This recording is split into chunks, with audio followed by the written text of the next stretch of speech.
সীমান্তে ফের একই ছবি। উত্তর চব্বিশ পরগনার বসিরহাট মহকুমার স্বরূপনগরের হাকিমপুর চেকপোস্টে আজও ভিড় জমিয়েছেন শতাধিক বাংলাদেশি নাগরিক।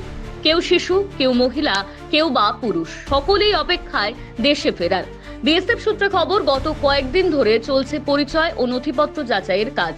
হোল্ডিং সেন্টারে থাকা প্রায় 250 জনের মধ্যে ইতিমধ্যেই 100 জনকে যাচাই বাছাইয়ের পর বিজিবির হাতে তুলে দেওয়া হয়েছে। তবে এখনো সীমান্তে অপেক্ষা করছেন আরো বহু বাংলাদেশি নাগরিক। বৃষ্টি মাথায় করেই দেশে ফেরার আশায় দীর্ঘ লাইনে দাঁড়িয়ে রয়েছেন তারা। স্থানীয় সূত্রে খবর, এদের অনেকেই দালাল চক্রের মাধ্যমে অবৈধভাবে ভারতে প্রবেশ করেছিলেন। কেউ শ্রমিক হিসেবে, কেউ পরিচারিকার কাজে, আবার কেউ দীর্ঘদিন এদেশে বসবাসও করেছেন।